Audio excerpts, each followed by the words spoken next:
तर काल या नांदगाव आणि मालेगाव परिसरात भयंकर गारपीट झाली.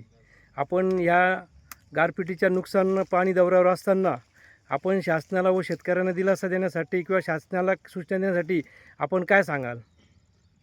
काल गिरणा डॅमचा जो परिसर आहे, नांदगाव तालुका, मालेगाव तालुका यातली जी गावं आहे, विशेषतः मळगाव या ठिकाणी हा केंद्रबिंदू दिसतोय.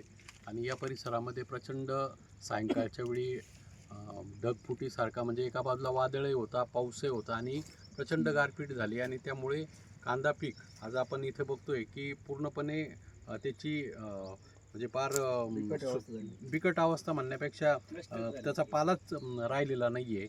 म्हणजे ते जे पीक आज चिंगळीच्या स्वरूपामध्ये कांदा आहे आणि तो कांदाच पुढे वाढ होऊ शकत नाही, किंवा बाजूलाच मका आहे, त्या मक्याचे तर पूर्ण पानं ही त्याची एकदम छाननी झाल्यासारखं किंवा पूर्णपणे नष्ट झालेली आहे. म्हणजे हातातोंडाशी आलेलं पीक या कालच्या गारपिटीमुळे नष्ट झालेलं आहे.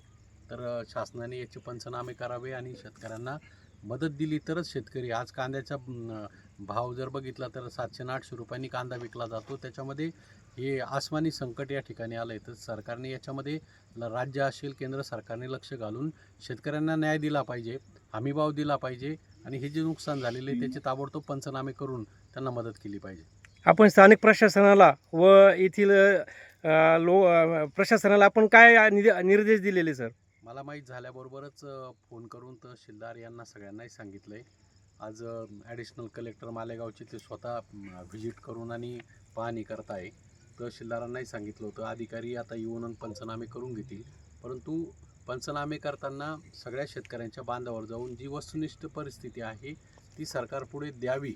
नुसते प्राथमिक अंदाज न देता आज नुकसान झालेलं आहे तर प्रत्येकाच्या शेतावर पंचनामा करून त्याची जी वस्तुनिष्ठ माहिती आहे ती सरकारपर्यंत गेली पाहिजे. आणि सरकारने याच्यावरती गांभीर्याने विचार करावा, कारण कांदा पीक सोडलं तर बाकीचं कोणतेही पीक या भागामध्ये येत नाही, दुष्काळी भाग आहे आणि म्हणून याकडे लक्ष देणं गरजेचं आहे. धन्यवाद सर.